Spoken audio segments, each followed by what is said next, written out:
आपको पता है आज 5 जनवरी है और आज दिल्ली में वोटिंग हो रही है। आपको क्या लगता है कौन जीतने वाला है? देखिए, वैसे तो बहुत ज्यादा बवाल मचा बाबा साहब अम्बेडकर की तस्वीरों के साथ, संसद में भी बहुत बवाल मचा, लेकिन जिस तरह की खबरें सुनने को मिल रही हैं ना, उस हिसाब से तो भाई साहब केजरीवाल ही जीतने वाला है। इस बार कुछ सीटों का उसको नुकसान होगा। और ये बात मैं नहीं बोल रहा हूँ, दिल्ली में जितने भी लोग रह रहे हैं ना, उन लोगों से, ज्यादातर लोगों से मेरी बात हुई है, उस हिसाब से तो मुझे जो है सामने एक ही बंदा जीतते हुए दिख रहा है। इलेक्शन में क्या रिजल्ट आने वाला है दिल्ली का, वो तो खैर समय बताएगा। दिल्ली अच्छा, कहाँ से, दिल्ली से आ रहे हो क्या? समझ लो कुछ ऐसा समझ लो। क्या लग रहा है तुमको, दिल्ली में क्या होने वाला है? दिल्ली में मुझे ऐसा लग रहा है कि आम आदमी पार्टी आ तो जाएगी सत्ता में, लेकिन उस पावर के साथ नहीं आएगी। यही मैं कुछ देर पहले बोल रहा था, क्योंकि एक किसी भी क्षेत्र में, अगर आप किसी भी स्टेट में कंटिन्यूसली आपने 5 साल 10 साल 15 साल अगर सत्ता में हो, तो वहां पर कुछ तो रोष आता है, और उसका रोष का जो बेनिफिट है वो जनरली विपक्षी जो पार्टी होती है वो उसको उठा लेती है। और अभी की तारीख में वहां पर जो मुख्य विपक्ष जो है वो भारतीय जनता पार्टी का है।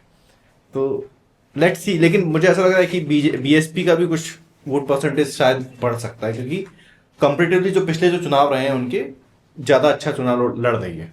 बढ़िया है। तो बढ़िया सीट निकलने की तो मैं नहीं कहूंगा कि बीएसपी का कोई सीट निकलेगा, लेकिन परसेंटेज में शायद बढ़ोतरी हो। एक्चुअली रजत जो है ना, वो दिल्ली से नहीं आया है, वो इस समय जो है इंदौर से आ रहा है, और रजत की शादी है। नहीं, मेरी शादी नहीं है। तो परिवार में किसी की शादी है, रजत ग्वालियर का ही है, और लोगों को पता ही नहीं हुआ ग्वालियर का रजत। बहुत कम लोगों को पता है कि मैं ग्वालियर का हूँ। तो रजत ने इनविटेशन देने के लिए आया था। ठीक है रजत, अपन जो है शादी में मिलेंगे।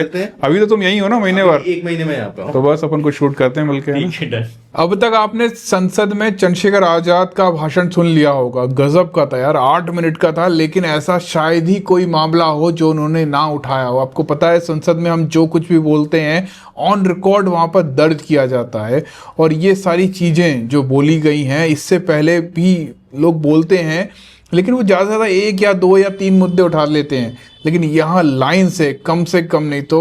मैं जातिगत जनगणना से शुरुआत करूंगा, जिसकी देश को जरूरत है। अयोध्या में 3 दिन तक पुलिस ने कार्रवाई नहीं की, इसका खामियाजा एक बेटी को अन्याय के रूप में उठाना पड़ा। कुंभ में जिनकी जान गई उनको मैं श्रद्धांजलि देता हूं, और मुख्यमंत्री जी को आपके माध्यम से कहता हूं कि वो सूची दे दे तो मुआवजा सब लोगों तक पहुंच जाए। बहुत अच्छी बात है। यही बागपत के एक बच्चे ने न्याय नहीं मिला सर, आत्महत्या पार्लियामेंट के सामने जितेंद्र ने। परभनी में बाबा साहब अम्बेडकर की स्टैचू तोड़ी गई सर, वहाँ सोमनाथ सूर्यवंशी को पुलिस ने मार दिया सर। यहाँ पंजाब में सर, अमृतसर में बाबा साहब अम्बेडकर की प्रतिमा पे किस तरह का अपमान किया गया। गोरखपुर में 2 दलित बच्चों की हत्या सर। सूरत में एक दलित बच्ची को फीस ना चुका कारण अपमानित किया गया, उसने सुसाइड कर लिया सर। झुंझुनू में राजस्थान में एक बच्चे की पिटाई की गई मटकी छूने पे सर दोबारा। कठुआ जम्मू में सर एक नाबालिग बच्ची का सामूहिक बलात्कार किया गया सर। सहारनपुर में भूमाफियाओं ने शमशान की भूमि को देवबंद में सर जबरन कब्जा करने की कोशिश की। आजमगढ़ में सूरज की हत्या सर हो गई और पुलिस बचाने काम करे अपराधियों को। सर SC/ST को पहले जमीन मिलती थी पट्टों के रूप में, कहीं सरकार ने दी, उन जमीनों को पहले तो दबंगों ने कब्जा के रखा, और अब उन जमीनों को सरकार भी छीन रही है सर। SC/ST के बच्चों को जो उसको स्कॉलरशिप दी जाती थी, केंद्र और राज्य का आपसी विवाद है कि 60% आप दोगे 40 हम देंगे। इस चक्कर में कई बार स्कॉलरशिप सब नहीं समय पहुंचती, और देश भर में सर बहुत सारे छात्रावास बने हैं, लेकिन उन छात्रावास की स्थिति ऐसी है जर्जर, जैसे हमारे स्कूलों की है। इन छात्रावास का जीर्णोद्धार करा जाए, उनकी रख रखाव का ख्याल रखा जाए, क्योंकि अब देश का भविष्य तैयार हो रहा है। ओबीसी समुदाय को वक्त आ गया है कि विधानसभा और लोकसभा में आरक्षण जो है सर मिलना चाहिए, जो उनकी पर्याप्त संख्या यहाँ लोकसभा में और सभी स्टेटों की विधानसभा में आ पाए। सर पत्रकार सुरक्षित नहीं है। पत्रकार मुकेश चंद्राकर की सर भ्रष्टाचार के खिलाफ आवाज उठाने पर हत्या की गई सर। कौन पत्रकार ईमानदार से पत्रकारिता करेगा? किसानों को MSP की कोई लीगल गारंटी नहीं। एक बड़े किसान है दल्लेवाल जी, 69 दिन से सर जीवन और मौत के बीच आमरण अनशन पे है। क्या अब तक किसी दिन उनकी जान चल जाए? सरकार को संज्ञान लेना चाहिए। सर बड़ौत में भगवान आदित्यनाथ निर्वाण लड्डू पर्व के दौरान दुर्घटना हुई, 8 लोगों की जान चली गई, श्रद्धालुओं की 75 घायल है, सरकार ने संज्ञान नहीं लिया। न्यायालय द्वारा पारित आदेश के बावजूद जैन समाज को जैन महातीर्थ गिरनार जूनागढ़ गुजरात पे पूजा करने रोका जाए, जो उनके मौलिक अधिकार का उल्लंघन है सर। बरेली में सार्वजनिक रूप से हजरत पैगंबर मोहम्मद साहब के खिलाफ सार्वजनिक अपमानित गाने चलाए गए। क्या सर मुसलमानों की धार्मिक आस्था का सम्मान नहीं होना चाहिए? उनका भी तो आजादी में योगदान है। संभल की हिंसा में सर 74 लोगों की गिरफ्तारी हुई है और वहां के मुस्लिम डर के साए में है। महाराष्ट्र में सर चंद्रपुर जिला पड़ता है, मैं अभी गया था, तालुका चिमूर में ताडोबा फॉरेस्ट में संग्रामगिरी पहाड़ पर बौद्ध स्थल है सर, बहुत पुराना।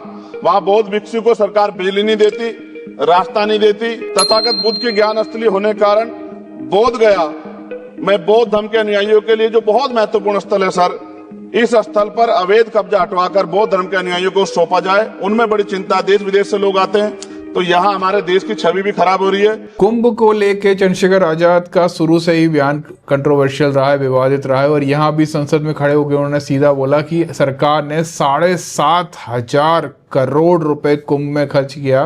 क्या वो ऐसा ही खर्चा बाबा साहब अम्बेडकर की जयंती पे करेंगे या रविदास महाराज की जयंती पे करेंगे? कितना करेंगे वही बता दो। इसको खत्म करूंगा, लेकिन सर मैं जानना चाहता हूं, क्या सरकारी पैसे पे एक ही धर्म का अधिकार है? दूसरे धर्म के धार्मिक आयोजनों पे अभी कुंभ में 7,500 करोड़ रुपए खर्च किया आपने। आप रविदास जयंती पे कितना खर्च करेंगे? आप 14 अप्रैल को डॉक्टर बाबा साहब अम्बेडकर जिनकी जय जयकार होती है उन पे कितना खर्च करेंगे? और उनके विचारों को आगे बढ़ाने के लिए आप क्या सहयोग करेंगे? ये सवाल बहुत बड़ा है। और यहाँ संसद में पप्पू यादव का भी भाषण हुआ था और ये कुंभ को लेकर उन्होंने भी कंट्रोवर्शियल जवाब दिया, एक कंट्रोवर्शियल भाषण दिया। वो कह रहे हैं कि जैसे आपको पता है कुंभ में क्या हुआ, भगदड़ मचने के बाद सरकार ने बोला कि 30 लोग के आसपास लोग जो है मारे गए हैं और 60 लोग के आसपास जो है घायल हो गए हैं। तो पप्पू यादव ने जो है ना वहां पर संसद में खड़े होकर बोलते हैं कि 300 से लेकर 600 लोगों की जो है जान जा चुकी है। और इसी बात पर जो वहां पर संसद के जो चेयर पे बैठे हुए व्यक्ति थे उन्होंने टोक दिया कि पप्पू यादव जो ये बताएं कि 300 थे कि 600 थे, और इसका आंकड़ा आपको कहां से मिला? इस जानकारी का कोई आधार है? अब मैं दूसरी बात नहीं करूंगा। पप्पू जी, मैं दूसरी बात अगर इस पार्लियामेंट से कहेंगे इतनी बड़ी संख्या, मैं इस जानकारी का आधार देंगे या आप ये कह देंगे आधार ही के रूप में मैं 300 और 600 पर गए? हुजूर मैं क्या आप कहता हूं, आप हमारे संरक्षक है, गार्जियन है। संसद में जो भी बोला जाता है ना वो वहां पर रिकॉर्ड होता है और वो चीजों पे कहीं ना कहीं चीजों पर काम होता है। और जब चंद्रशेखर आजाद ने इतनी सारी मुद्दों को उठाया है वो भी रिकॉर्ड होगा। तो ये इंपॉर्टेंट है कि आपके मुद्दे जो है संसद में उठ रहे हैं। तो चंद्रशेखर आजाद का संसद जाने का फायदा तो हुआ है, लोगों के मुद्दे वो उठा रहे हैं और ऐसे ऐसे मुद्दे उठा रहे हैं जो उनके इलाके के भी नहीं है। मौसम देखो भाई कैसा हो रहा है, लग ही नहीं रहा कि ठंड है, पता नहीं क्लाइमेट चेंज है कि क्या है, वरना इस समय तो कड़ाके की ठंड पड़ रही होती है, हड्डियां गलाने वाली, लेकिन ठंड का आता पता नहीं है, एकदम से गायब हो गई। बोलते हैं ना जैसे कि जब ठंड होती है तो 5 बजे अंधेरा हो जाता है, अभी देखो 6:18 हो रहा है और रोशनी ऐसी लग रही है जैसे अभी ये आधा घंटा और रहेगी। ये बात तो आप सबको पता होगा, पक्की बात है कि इंडिया गठबंधन जो था ना उसमें बहुत सारे नेता इकट्ठा हुए थे। उसमें राहुल गांधी भी थे, उसमें केजरीवाल भी थे, उसमें अखिलेश यादव भी थे। लेकिन दिल्ली के इस चुनाव में ना अलग ही माहौल देखने को मिला मुझे कि राहुल गांधी जो है वो केजरीवाल को भला बुरा कह रहे हैं, बोल रहे हैं कि मोदी से कोई डरे ना डरे, केजरीवाल तो बहुत डरते हैं। वहीं केजरीवाल जो है उनके परिवार के ऊपर हुए केसों के बारे में बात कर रहे होते हैं कि अब तक जो है प्रियंका गांधी के जो हस्बैंड है वाड्रा वो जेल में क्यों नहीं गए, राहुल गांधी और सोनिया गांधी पे जो केस चल रहा है उसके अंतर्गत अभी तक जो है उन पर कोई कार्रवाई क्यों नहीं हुई, क्या ये मोदी जी की मेहरबानी है? यहाँ तक राहुल गांधी की जो टीम थी उन्होंने एक छोटा सा एक वीडियो तक लॉन्च कर दिया था, देखिए जरा। अरे वाह बाबू, नया शीश महल तो बड़ा स्विमिंग पूल, 1 करोड़ के पर्दे, बढ़िया है। इन्होंने तो अपना शीश महल बनवा लिया, पर आपका क्या? अगर उत्तर प्रदेश के चुनाव की बात करें, जब उत्तर प्रदेश में चुनाव चल रहे थे वहीं राहुल गांधी और अखिलेश यादव की खतरनाक जोड़ी बनी हुई थी, वहीं पर दिल्ली चुनाव में अखिलेश यादव जो है वो केजरीवाल के साथ चुनाव प्रचार कर रहे थे। इसलिए मैं हमेशा ये कहता हूं कि भाई राजनीति जो है ना वो हर किसी के बस की बात नहीं है, और ना ही यहाँ पे कोई परमानेंट दोस्त होता है, ना ही कोई परमानेंट दुश्मन। और आपको याद है अभी कुछ दिन पहले चंद्रशेखर आजाद ने अखिलेश यादव को बहुत बुरी तरह से रोस्ट किया था। कुछ ऐसे टॉपिक्स थे जिन पर उनका रोस्ट बनता था।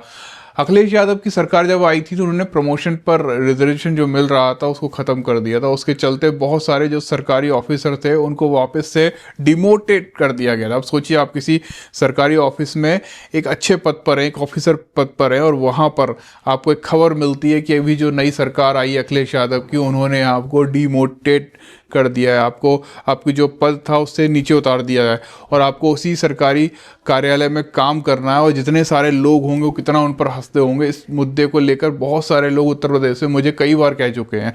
इसी मुद्दे को लेकर चंद्रशेखर आजाद ने अखिलेश यादव को बहुत बुरी तरह रोस्ट किया। देखिए अखिलेश यादव जी के बारे में क्या राय है आपकी? आप महापुरुषों के नाम पे जितने जिले बने थे सबका नाम बदल दिया और बहुत सब कुछ है जो नहीं कहना चाहता, वरना फिर बाद में ये चर्चा होगी कि आज चंद्रशेखर ने अखिलेश यादव पे हमला कर दिया। आपके तो अच्छे संबंध थे। डिमोशन आप देखो, जो डिमोशन हुआ है 2012 में जो डिमोशन हुए सरकारी कर्मचारियों के, वो अखिलेश साहब की मेहरबानी से हुए, इन्होंने किए। एक सीईओ को एसआई बना दिया, एक एक्शन को जेई बना दिया, ये सब अखिलेश जी के समय काल में हुआ। और जितने खून के आंसू कर्मचारियों ने इनकी सरकार में रोए, कभी नहीं रोए, लेकिन फिर भी हमारे लोगों ने इनको गले लगाया कि चलो भाई इनसे गलती से हो सकता है, लेकिन मुझे नहीं लगता कि कोई बहुत गुंजाइश है, मुझे नहीं लगता है। मायावती कहती थी एक नागना। प्रकाश अंबेडकर जी बाबा साहब के पोते हैं और आपको पता है वो वकील भी हैं, और इस समय उन्होंने बॉम्बे हाई कोर्ट में एक महत्वपूर्ण याचिका दायर की है। उनका ये कहना है कि नॉर्मली जो इलेक्शन होते हैं, महाराष्ट्र में अभी हाल ही में इलेक्शन हुए थे नवंबर में, जो इलेक्शन का जो वोट करने का जो समय होता है वो लगभग सुबह 7 से शाम को 6 बजे तक होता है। जैसे ही शाम 6 बजने वाले थे, वोटिंग का टाइम ख़त्म होने वाला था, उस समय इलेक्शन कमीशन जो है उन्होंने कहीं ना कहीं अनाउंसमेंट किया था कि लगभग अब तक जो है 6 करोड़ 26 लाख वोट डल चुके हैं। लेकिन जब टोटल वोटिंग काउंट सामने आया वो लगभग 7 करोड़ का था, मतलब कि इसमें 76 वोट का हेर फेर था। और यहीं पर प्रकाश अंबेडकर जी ने बात पकड़ ली और इसी बात को लेके वो बॉम्बे हाई कोर्ट चले गए कि रात को 6 बजे के बाद वोट डलना बंद हो जाता है, लेकिन 6 बजे पर जब चुनाव आयोग ने बोला कि 6 करोड़ वोट डल चुके हैं और जब टोटल काउंटिंग आई तो 7 करोड़ वोट के सामने आया। इसका मतलब ये या तो जो है वो जो चुनाव में जो ईवीएम मशीन है उसमें कुछ गड़बड़ी हुई है, या ईवीएम मशीन की हेर फेर हुई है, या कुछ टैंपरिंग हुई है, क्योंकि 6 बजे तो वोट डलना बंद हो ही चुका था, आपने अनाउंसमेंट भी कर दिया। एकदम से ये 76 लाख वोट आए कहाँ से? और इसी के चलते बॉम्बे हाई कोर्ट ने जो है चुनाव आयोग और बहुत सारी जो एजेंसीज हैं उनके खिलाफ नोटिस जारी कर दिया और उनको अब ये बताना होगा कि ये सब कैसे हुआ। भाई साहब, अगर ये चीज़ यहाँ पर खुली ना तो बहुत बड़ा ईवीएम फ्रॉड पकड़ा जाएगा, ये पक्की बात है। ये 75 लाख वोट का इशू जो है वो कोर्ट के सामने लाया हुआ है। राजनीतिक दलों ने भी इसमें इंटरेस्ट लेना चाहिए और एक जॉइंट एक्शन अगर होता है तो मैं मान के चलता हूं कि एक परिस्थिति अच्छी उभरेगी, ऐसी बात है। इलेक्शन कमीशन हमेशा कहता है कि हमने पारदर्शक तरीके से इलेक्शन किया है। मैं उनसे ये रिक्वेस्ट करूंगा कि आपकी जो पारदर्शिता है जिस पर आप दावा कर रहे हो वो कोर्ट के सामने अगर लिया है तो मेरे ख्याल से कोर्ट को भी फैसला देने में आसान होगा, ऐसा मैं मानता हूं। आखिरी में हमारी favourite actress, film actress Kangana Ranaut के बारे में बात करते हैं, जो उनकी इमरजेंसी फिल्म थी। मैंने पहले से ही बोल दिया था कि फिल्म फ्लॉप है, और जिस दिन मैं देखने गया था, फर्स्ट डे ही देखने गया था, पूरा का पूरा थिएटर खाली पड़ा हुआ था। फिल्म को बनाने में लगभग 60 करोड़ रुपए की लागत आई थी, लेकिन पिक्चर जो है सिनेमा हॉल से उतर चुकी है और टोटल अर्निंग जो थी ना वो 18 करोड़ ही हो पाई है, और जो विदेश से ना लगभग 2 करोड़ का अमाउंट मिला है। मतलब ये सोचिए कि पिक्चर का जो बजट था ना उसका 50% भी वो पूरा नहीं कर पाए। पिक्चर 60 करोड़ बढ़ी और अभी टोटल जो अमाउंट उनके हाथ में आया वो 21 करोड़ आया। मतलब पिक्चर बहुत बुरी तरह से पिटी। ये सोचिए कि जो उनके साथी थे, राजनीतिक साथी थे, जिनके भरोसे उन्होंने पिक्चर जो है लॉन्च की होगी, जो प्रोड्यूस करके लोगों के सामने प्रस्तुत की, वो पिक्चर वहाँ पर इतनी बुरी तरह फ्लॉप होगी, इतना उनने अपने सपने में भी नहीं सोचा होगा। आपको क्या लगता है मुझे कमेंट करके ज़रूर बताना। आज के लिए इतना ही रखते हैं, रात हो चुकी है, मिलते हैं, बाय, कीप सपोर्टिंग।